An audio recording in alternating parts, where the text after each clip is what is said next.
എല്ലാ വിദ്യാർത്ഥികൾക്കും പുതിയൊരു വീഡിയോയിലേക്ക് സ്വാഗതം. ഈ വർഷത്തെ +1 vocational higher secondary second allotment result പ്രസിദ്ധീകരിച്ചു. വൊക്കേഷണൽ ഹയർ സെക്കൻഡറിയിലേക്ക് അപേക്ഷിച്ച വിദ്യാർത്ഥികൾ നിങ്ങളുടെ സെക്കൻഡ് അലോട്ട്മെന്റ് റിസൾട്ട് പരിശോധിക്കേണ്ടതാണ്. അതിനായിട്ട് വിദ്യാർത്ഥികൾ ചെയ്യേണ്ടത് vhscap.kerala.gov.in എന്നുള്ള വെബ്സൈറ്റ് ഓപ്പൺ ചെയ്യുക.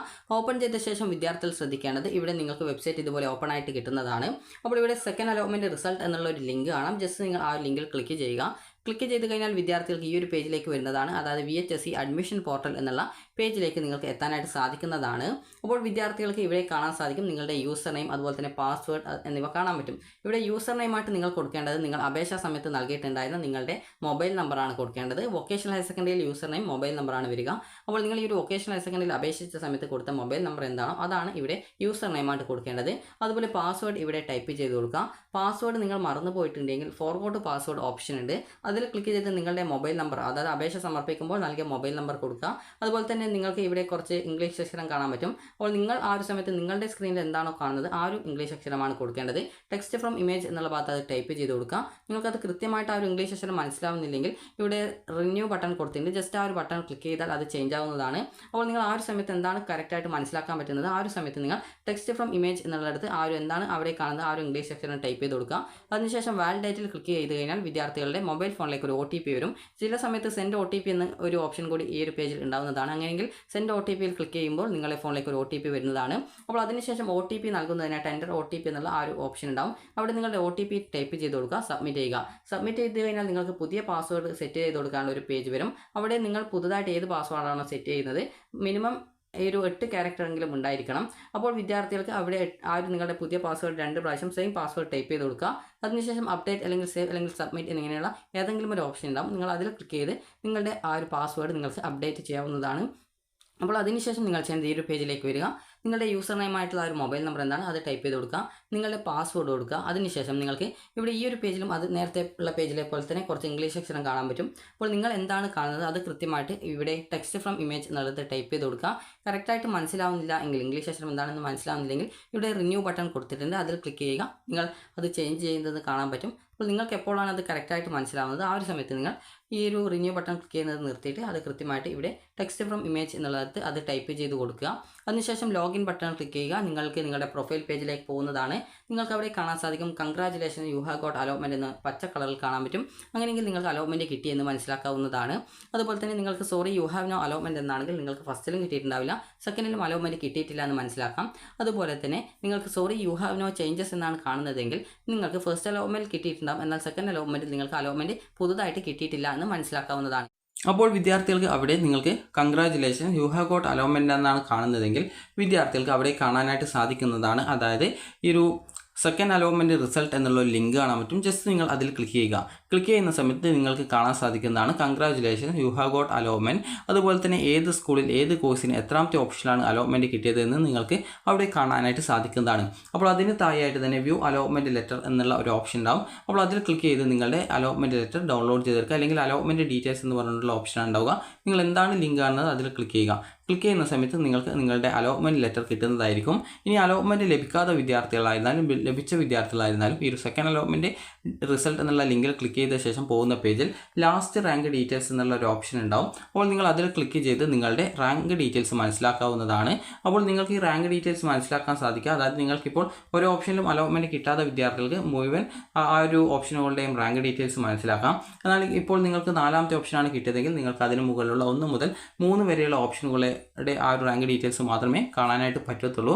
കാരണം അലോട്ട്മെൻറ്റ് കിട്ടിയ ഓപ്ഷന് താഴെയുള്ളതൊക്കെ റിമൂവ് ചെയ്യപ്പെടുന്നത് കൊണ്ട് തന്നെ ആ ഒരു അലോട്ട്മെൻറ്റ് കിട്ടിയ ഓപ്ഷൻ്റെ മുകളിലുള്ള ഓപ്ഷനുകളുടെ റാങ്ക് ഡീറ്റെയിൽസ് ആണ് കാണാൻ പറ്റുക. അപ്പോൾ നിങ്ങൾക്ക് അത് നോക്കിയിട്ട് എവിടെയാണ് ഇനി അടുത്ത അലോട്ട്മെൻറ്റ് കിട്ടാനുള്ള സാധ്യത എന്നുള്ളത് നിങ്ങൾക്ക് മനസ്സിലാക്കാൻ സാധിക്കുന്നതാണ്. ഇനി വിദ്യാർത്ഥികൾക്ക് അലോട്ട്മെൻറ്റ് ലഭിച്ച വിദ്യാർത്ഥികൾ നിങ്ങളുടെ അലോട്ട്മെൻറ്റ് ഡൗൺലോഡ് ചെയ്തെടുക്കുക. അപ്പോൾ അതിനുശേഷം നിങ്ങൾ അഡ്മിഷനായിട്ട് പോകുന്ന സമയത്ത് ശ്രദ്ധിക്കേണ്ടത് നിങ്ങൾക്കിപ്പോൾ 1ാമത്തെ ഓപ്ഷനാണ്, അതായത് ആദ്യമായിട്ടാണ് അലോട്ട്മെൻറ്റ് കിട്ടിയത്, അല്ലെങ്കിൽ സെക്കൻഡ് അലോട്ട്മെൻറ്റിൽ നിങ്ങൾക്ക് ഫസ്റ്റ് മറ്റൊരു സ്കൂളിൽ കിട്ടിയിട്ടുണ്ടായിരുന്നു. ഇപ്പോൾ സെക്കൻഡ് അലോട്ട്മെൻറ്റിൽ ഫസ്റ്റ് ഓപ്ഷനാണ് കിട്ടിയതെങ്കിൽ നിങ്ങൾ പോയിട്ട് പെർമനൻറ്റ് അഡ്മിഷനാണ് എടുക്കേണ്ടത്. അതേസമയം 2ാമത്തെയോ അല്ലെങ്കിൽ 3ാമത്തെയോ 4ാമത്തെയോ അല്ലെങ്കിൽ മറ്റേതെങ്കിലും ഓപ്ഷൻ ആണെങ്കിൽ, അതായത് 1ാമത്തെ ഓപ്ഷൻ അല്ല നിങ്ങൾക്ക് കിട്ടിയതെങ്കിൽ നിങ്ങൾക്ക് ടെമ്പററി അഡ്മിഷൻ നേടാവുന്നതാണ്. പെർമനൻറ്റ് അഡ്മിഷന് ഫീസ് കൊടുക്കണം. ടെമ്പററി അഡ്മിഷന് ഫീസൊന്നും കൊടുക്കേണ്ട ആവശ്യമില്ല. സർട്ടിഫിക്കറ്റുകൾ മാത്രം എടുത്തിട്ട് പോയാൽ മതി. ഇനിയിപ്പോൾ ഫസ്റ്റ് അലോട്ട്മെൻറ്റിൽ നിങ്ങൾക്ക് അലോട്ട്മെൻറ്റ് ലഭിക്കുകയും എന്നാൽ നിങ്ങൾ അവിടെ ടെമ്പററി ആയിട്ടോ അതല്ലെങ്കിൽ പെർമനൻ്റ് ആയിട്ടോ അഡ്മിഷൻ നേടുകയും ഹയർ ഓപ്ഷൻസ് അവിടെ നിലനിർത്തുകയും ചെയ്ത ഒരു വിദ്യാർത്ഥിയാണ് എങ്കിൽ നിങ്ങൾക്ക് സെക്കൻഡ് അലോട്ട്മെൻറ്റിൽ മറ്റൊരു സ്കൂളിലേക്ക് അലോട്ട്മെൻറ്റ് കിട്ടിയിട്ടില്ല എങ്കിൽ നിലവിലെ സ്കൂളിൽ തന്നെ നിങ്ങൾക്ക് ടെമ്പററി ആയിട്ടോ അതല്ലെങ്കിൽ പെർമനൻ്റ് ആയിട്ടോ തുടരാനായിട്ട് സാധിക്കുന്നതാണ്. അതുപോലെ തേർഡ് അലോട്ട്മെൻറ്റിൽ ഹയർ ഓപ്ഷൻ ഉള്ളതുകൊണ്ട് തന്നെ അതിൽ പങ്കെടുക്കാൻ സാധിക്കുന്നതാണ്. അതുപോലെ നിങ്ങൾക്ക് ഫസ്റ്റ് അലോട്ട്മെൻറ്റ് കിട്ടി നിങ്ങൾ അഡ്മിഷൻ നേടുകയും അതിനുശേഷം സെക്കൻഡ് അലോട്ട്മെൻറ്റിൽ മറ്റൊരു ഓപ്ഷനിലേക്ക് അലോട്ട്മെൻറ്റ് കിട്ടുകയും ചെയ്ത വിദ്യാർത്ഥികൾക്ക് നിങ്ങൾ നിലവിൽ ഫസ്റ്റ് അലോട്ട്മെൻറ്റിൽ അഡ്മിഷൻ നേടിയ സെയിം സ്കൂളിൽ തന്നെ മറ്റൊരു കോഴ്സിലേക്കാണ് സെക്കൻഡ് അലോട്ട്മെൻറ്റിൽ കിട്ടിയതെങ്കിൽ വിദ്യാർത്ഥികൾ അതിൻ്റെ ഭാഗമായിട്ട് നിങ്ങൾ ആ സ്കൂളിൽ പോയിക്കൊണ്ട് നിങ്ങൾക്കൊന്നുകിൽ ടെമ്പററി ആയിട്ടോ അല്ലെങ്കിൽ പെർമനൻ്റ് ആയിട്ടോ വീണ്ടും നിങ്ങൾ പോയിട്ട് അഡ്മിഷൻ എടുക്കേണ്ടതാണ്. അതേസമയം നിങ്ങൾക്ക് മറ്റൊരു സ്കൂളിലേക്കാണ് സെക്കൻഡ് അലോട്ട്മെൻറ്റിൽ കിട്ടിയതെങ്കിൽ നിങ്ങൾ ആദ്യം ടെമ്പററി അഡ്മിഷൻ നേടിയ സ്കൂളിൽ നിന്നും അല്ലെങ്കിൽ പെർമനൻറ്റ് അഡ്മിഷൻ നേടിയ സ്കൂളിൽ നിന്നും നിങ്ങളുടെ പാരൻറ്റിനെയും കൂട്ടി പോയിക്കൊണ്ട് നിങ്ങൾക്ക് നിങ്ങളുടെ ആ ഒരു ഡോക്യുമെൻറ്റ്സ് തിരിച്ചു വാങ്ങിക്കുക. പെർമനൻറ്റ് അഡ്മിഷൻ നേടിയ വിദ്യാർത്ഥികൾ ആണെങ്കിൽ നിങ്ങളുടെ ഡോക്യുമെൻറ്റ്സിൻ്റെ കൂടെ നിങ്ങൾക്ക് PTA ഫണ്ട്, PTA ഡൊണേഷൻ എന്നിവ തിരിച്ചു തരും. അതുപോലെ അഡ്മിഷൻ ഫീസ് തിരിച്ചു തരുന്നതല്ല. അഡ്മിഷൻ ഫീസിന് പകരം അഡ്മിഷൻ റെസിപ്റ്റ് നിങ്ങൾ പുതുതായിട്ട് അഡ്മിഷൻ നേടുന്ന സ്കൂളിൽ നൽകിയാൽ മതി. അങ്ങനെയെങ്കിൽ അഡ്മിഷൻ ഫീസ് വീണ്ടും അടക്കേണ്ടതായിട്ട് വരുന്നത് ആയിരിക്കില്ല. ഇനി വിദ്യാർത്ഥികൾക്ക് വേണ്ടിയിട്ടുള്ള നിർദ്ദേശങ്ങൾ നമുക്ക് നോക്കാം. അപ്പോൾ വിദ്യാർത്ഥികൾ ശ്രദ്ധിക്കേണ്ട പ്രധാനപ്പെട്ട കാര്യം എന്ന് പറയുന്നത് നിങ്ങൾക്ക് അലോട്ട്മെൻറ്റ് കിട്ടിയിട്ടുണ്ട് വിദ്യാർത്ഥികൾ നിർബന്ധമായിട്ടും ഒന്നുകിൽ ടെമ്പററിയോ അല്ലെങ്കിൽ പെർമനന്റ് അഡ്മിഷനോ വിദ്യാർത്ഥികൾ നേടാനായിട്ട് ശ്രദ്ധിക്കേണ്ടതാണ്. അപ്പോൾ നമുക്കിനി ആ ഒരു കാര്യങ്ങൾ നോക്കാം. അപ്പോൾ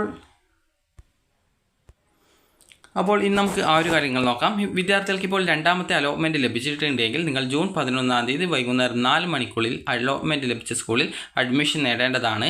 ഒന്നാം ഓപ്ഷനിൽ അലോട്ട്മെൻറ്റ് ലഭിച്ചിട്ടുള്ള വിദ്യാർത്ഥികൾ സ്ഥിരപ്രവേശനമാണ് നേടേണ്ടത്. ഇവർക്ക് താൽക്കാലിക പ്രവേശനം അനുവദനീയമല്ല. താഴ്ന്ന ഓപ്ഷനിലാണ് അലോട്ട്മെൻറ്റ് ലഭിക്കുന്നതെങ്കിൽ, അതായത് ഒന്നാമത്തെ ഓപ്ഷനല്ല രണ്ടാമത്തെയോ മൂന്നാമത്തെയോ അങ്ങനെ ഓപ്ഷനാണ് അലോട്ട്മെൻറ്റ് കിട്ടുന്നതെങ്കിൽ വിദ്യാർത്ഥികൾക്ക് അടുത്ത അലോട്ട്മെൻറ്റിൽ ഉയർന്ന ഓപ്ഷൻ അലോട്ട്മെൻറ്റ് ലഭിക്കുന്നതിനായിട്ട് താൽക്കാലിക അഡ്മിഷൻ നേടാവുന്നതാണ്. താൽക്കാലിക പ്രവേശനം നേടുന്നവർക്ക് ആവശ്യമെങ്കിൽ ഏതാനും ഉയർന്ന ഓപ്ഷനുകൾ മാത്രമായി റദ്ദാക്കുകയും ചെയ്യാവുന്നതാണ്. ഇതിനുള്ള അപേക്ഷ പ്രവേശനം നേടുന്ന സ്കൂളിലാണ് നൽകേണ്ടത്. ഒന്നാം അലോട്ട്മെൻറ്റിൽ താൽക്കാലിക പ്രവേശനം നേടിയ വിദ്യാർത്ഥികൾക്ക് രണ്ടാം അലോട്ട്മെൻറ്റിൽ മറ്റൊരു സ്കൂളിലോ അല്ലെങ്കിൽ അതേ സ്കൂളിലെ മറ്റൊരു കോഴ്സിലേക്കോ ആണ് അലോട്ട്മെൻറ്റ് ലഭിക്കുന്നതെങ്കിൽ സ്കൂളിലെത്തി സ്ഥിര അല്ലെങ്കിൽ താൽക്കാലിക പ്രവേശനത്തിനായിട്ടുള്ള മുഴുവൻ നടപടികളും പൂർത്തീകരിക്കണം. അലോട്ട്മെൻറ്റുകളിൽ ഇടം നേടാത്തവർ തുടർന്നുള്ള അലോട്ട്മെൻറ്റുകൾക്കായിട്ട് കാത്തിരിക്കുക. വിദ്യാർത്ഥികൾക്ക് തങ്ങൾ അപേക്ഷിച്ച ഓരോ സ്കൂളിലെയും കാറ്റഗറി തിരിച്ചുള്ള അവസാന റാങ്ക് പരിശോധിക്കാവുന്നതാണ്. അലോട്ട്മെൻറ്റ് ലിസ്റ്റിൽ ഉൾപ്പെട്ട വിദ്യാർത്ഥികൾ ജൂൺ 11-ന് വൈകുന്നേരം 4 മണിക്ക് മുമ്പ് അലോട്ട്മെൻറ്റ് ലഭിച്ച സ്കൂളിൽ റിപ്പോർട്ട് ചെയ്ത് സ്ഥിരമായോ താൽക്കാലികമായോ പ്രവേശനം നേടാതിരുന്നാൽ അഡ്മിഷൻ പ്രോസസ്സിൽ നിന്ന് പുറത്താക്കുന്നതാണ്. തെറ്റായിട്ടുള്ള വിവരങ്ങൾ നൽകി ലഭിച്ചിട്ടുള്ള അലോട്ട്മെൻറ്റുകൾ റദ്ദാക്കപ്പെടും. അതുകൊണ്ട് തന്നെ വിദ്യാർത്ഥികൾ ആ ഒരു കാര്യങ്ങൾ ശ്രദ്ധിക്കുക. താൽക്കാലിക അഡ്മിഷൻ നേടുന്ന വിദ്യാർത്ഥികൾ ആണെങ്കിൽ ഫീസൊന്നും അടക്കേണ്ടതില്ല. നിങ്ങൾ പെർമനൻറ്റ് അഡ്മിഷനാണ് നേടുന്നതെങ്കിൽ വിദ്യാർത്ഥികൾ നിർബന്ധമായിട്ടും അതായത് ഫീസും അതുപോലെ തന്നെ നിങ്ങളുടെ ഡോക്യുമെൻറ്റ്സും ഒക്കെ സ്കൂളിൽ നൽകി നിങ്ങളുടെ അഡ്മിഷൻ നേടേണ്ടതാണ്. അപ്പോൾ വിദ്യാർത്ഥികൾക്ക് ഈ ഒരു വീഡിയോ ഉപകാരപ്രദമായിട്ടുണ്ടെന്ന് കരുതുന്നു. ഉപകാരപ്രദമായിട്ടുണ്ടെങ്കിൽ ലൈക്ക് ചെയ്യുക, ഷെയർ ചെയ്യുക. Thank you for watching.